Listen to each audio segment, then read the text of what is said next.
नमस्कार दोस्तों, मैं सूरजमल मेरे यूट्यूब चैनल ट्रू इन्वेस्टमेंट में आप सब लोगों का स्वागत करता हूं।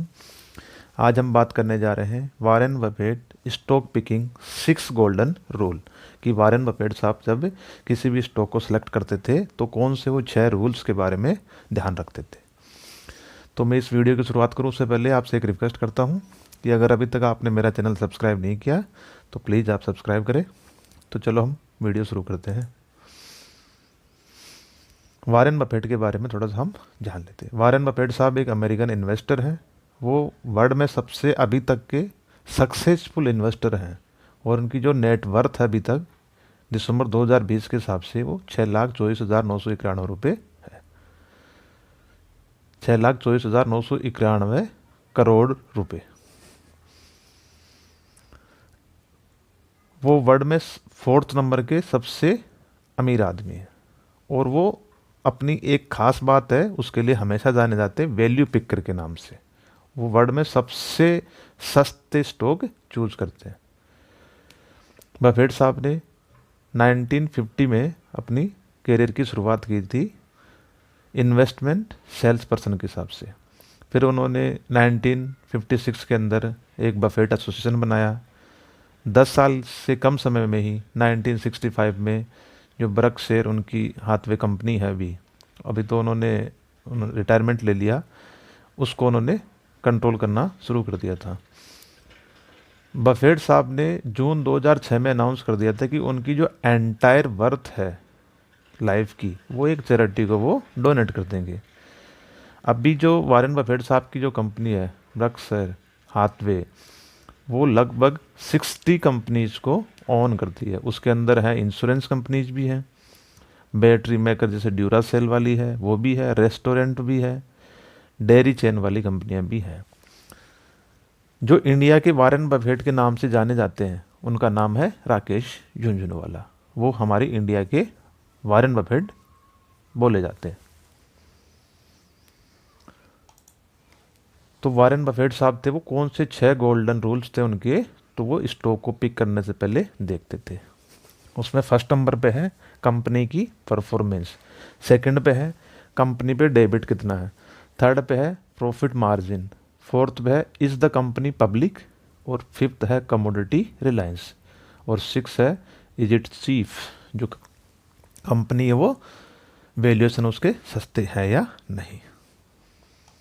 अब हम एक एक करके बात करते हैं। कंपनी की परफॉर्मेंस, आप कैसे बोलेंगे कि कंपनी की जो परफॉर्मेंस वो अच्छी है या नहीं। कंपनी की जो परफॉर्मेंस है वो मेजरमेंट करने की या उसको कैलकुलेट करने के बहुत सारे तरीके हैं, लेकिन कुछ कॉमन तरीके होते हैं।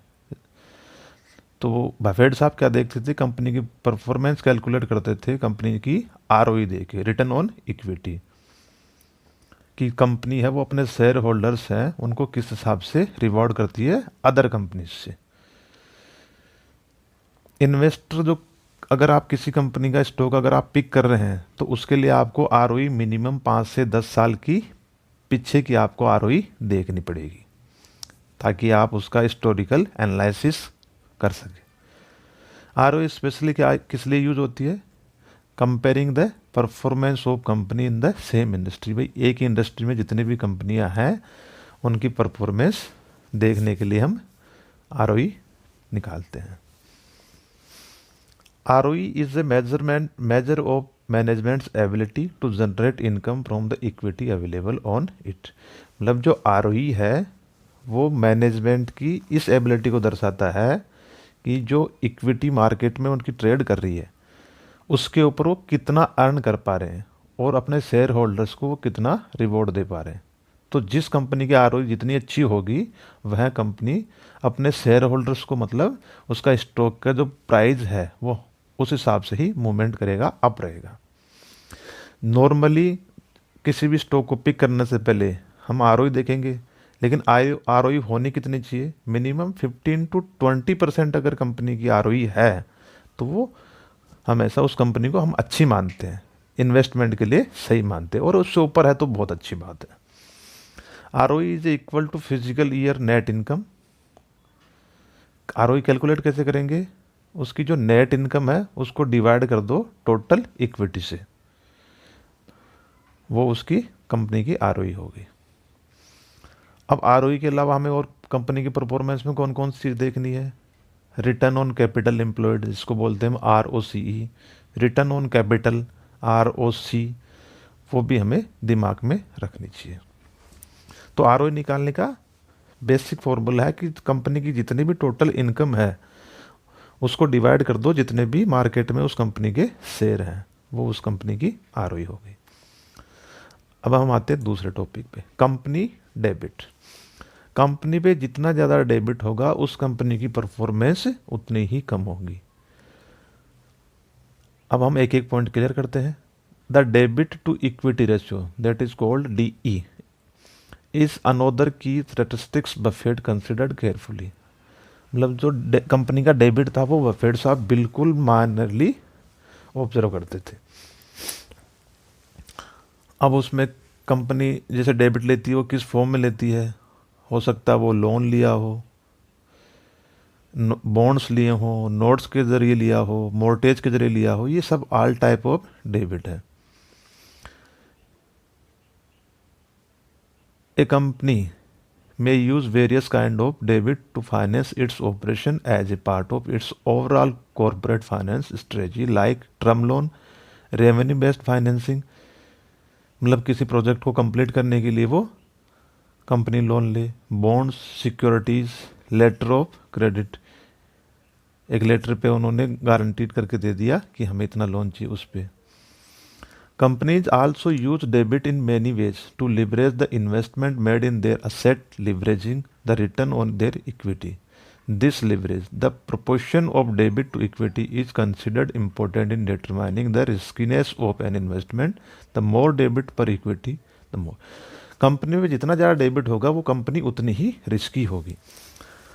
अगर किसी कंपनी में हाई डेबिट लेवल है तो उसके रिजल्ट की जो अर्निंग्स होगी ना वो वोलेटाइल होगी। क्यों? कभी जैसे उस कंपनी को इंटरेस्ट भी ज़्यादा देना है, इंटरेस्ट का जो होगा वो एक्सपेंसेस में काउंट होगा। अब उसको चाहिए प्रॉफिट हो चाहिए नहीं, लेकिन वो जो कंपनी का डेबिट है उसके ऊपर उसको इंटरेस्ट तो देना ही पड़ेगा। तो जो कंपनी की जो अर्निंग्स है ना वो भी उससे इफेक्टेड होती है। Debit to equity ratio equals to total liabilities of company divided by share holders equity. कि भाई हम डी किस फॉर्मूले से निकालें?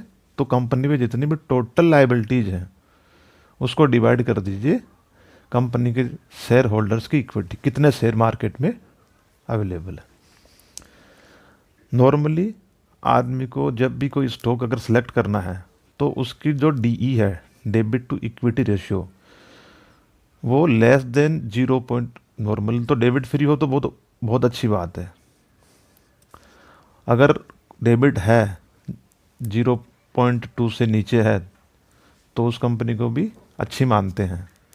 अप टू 0.5 हमेशा DE है वो अच्छा माना जाता है। क्यों? कई बार कंपनियां लोन लेती है ताकि वो अपने बिजनेस को एक्सपेंशन मोड में ले जा सके, अपने विस्तार कर सके, अपने बिजनेस का बढ़ा सके ताकि। लेकिन अगर ज़्यादा अगर लोन लेगी कंपनी तो वो क्या होता है, फिर उस कंपनी के ऊपर एक बर्डन बनना शुरू हो जाता है।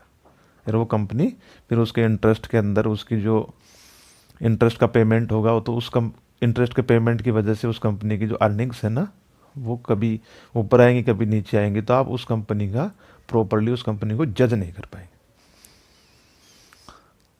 अब तीसरा आता है profit margin. Profit margin, a company's profitability depend on not only on having good profit margin but also on constantly increasing। जो कंपनी का प्रॉफिट मार्जिन है वो हमेशा बढ़ते रहना चाहिए। स्टेबल है वो भी ठीक नहीं है, बढ़ते रहेगा तो इसका मतलब है कि कंपनी अच्छी ग्रोथ कर रही है। Profit margin, net profit margin और net profit ratio is a measure of profitability. It is calculated by finding the net profit as a percentage of the revenue। ये जितनी भी कैलकुलेशन है ये सब उस कंपनी के रेवेन्यू के ऊपर ही कैलकुलेट होती है। नेट प्रॉफिट मार्जिन अगर किसी कंपनी का निकालना है तो उस कंपनी का जितना प्रॉफिट आए, नेट प्रॉफिट उसको डिवाइड कर दो रेवेन्यू से, तो उस कंपनी का नेट प्रॉफिट मार्जिन आ गया। Net profit profit margin equals to net income, total income divided by net sales. ये हो गया तीसरा पॉइंट। अब हम आते हैं चौथे पॉइंट पे। Is the company public? Warren Buffett साहब किसी भी कंपनी में अगर इन्वेस्टमेंट करते थे किसी भी स्टॉक में, उससे पहले वो हर चीज़ को माइन्यूटली हमेशा स्टडी करते थे। वो सोच बोलते थे कि कोई भी कंपनी अगर मार्केट में 10 साल से नीचे है, पुरानी नहीं है, तो उस कंपनी में वो इन्वेस्टमेंट नहीं करते थे। मतलब अगर मार्केट में कोई न्यूली लिस्टेड कंपनी है या न्यूली अभी लिस्ट अपना बिजनेस शुरू किया, तो उस कंपनी में वो कभी भी इन्वेस्टमेंट नहीं करते थे। मिनिमम क्राइटेरिया था उनका कि 10 साल वो कंपनी मार्केट में होनी चाहिए मिनिमम, तब जाके वो इन्वेस्टमेंट करते थे। दूसरी चीज़, बफेट साहब उन्हीं कंपनीज में इन्वेस्टमेंट करते थे जिनका बिजनेस उनको समझ में आता था।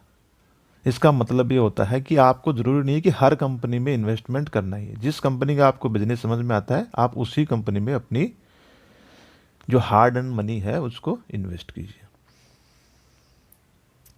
दूसरी चीज़, वो बोलते थे कि जिस कंपनी का प्रोडक्ट हर आदमी तक इजीली अवेलेबल हो और सबकी रीच में हो, उस कंपनी में आप इन्वेस्टेड रहिए।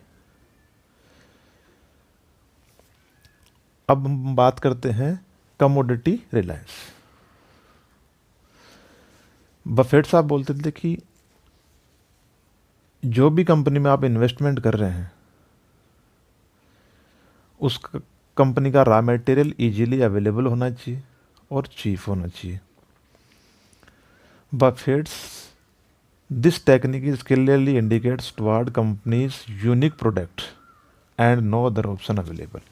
मतलब उस कंपनी के जो प्रोडक्ट है वो यूनिक होने चाहिए और सेम प्रोडक्ट के अंदर दूसरी कंपनी का कोई ऑप्शन नहीं होना चाहिए। मतलब जैसे सिंगल कंपनी, अब जैसे भी इंडिया में है, इंडिया के अंदर आईआरसीटीसी है, वो रेलवे की टिकट बुकिंग करने वाले तो वो एक ही कंपनी है, एक ही स्टॉक है, उसके अलावा फ़िलहाल कोई अवेलेबल नहीं है।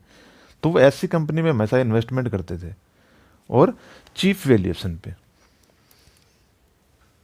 दूसरी चीज़, वो बोलते थे कि अगर आप गैस या ऑयल सेक्टर से कोई भी स्टॉक अगर चूज कर रहे हो तो उस सेम सेक्टर के अंदर आप वैसी कंपनी सेलेक्ट करो जो गैस और ऑयल के अलावा भी कुछ अलग चीज़ आपको प्रोवाइड करवाए।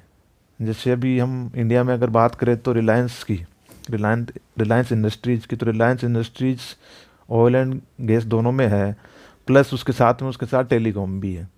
तो कभी ना कभी फ्यूचर में जाके उसकी वैल्यू अनलॉक होती होगी, पक्का होगी। तो इसलिए वो बोलते थे कि आप अगर ऑयल और गैस सेक्टर की किसी कंपनी में अगर इन्वेस्टमेंट कर रहे हैं तो आप सेम सेक्टर में ऐसी कंपनी चूज करो जो ऑयल और गैस के अलावा कुछ डिफरेंट प्रोडक्ट भी कस्टमर्स को प्रोवाइड करवाए। अब हम आते हैं उनका 6 नंबर का रूल, जो सबसे मोस्ट और इम्पोर्टेंट रूल है। वो बोलते हैं कि जो 5 रूल मैंने आपको बताए पीछे वो अलग चीज़ है।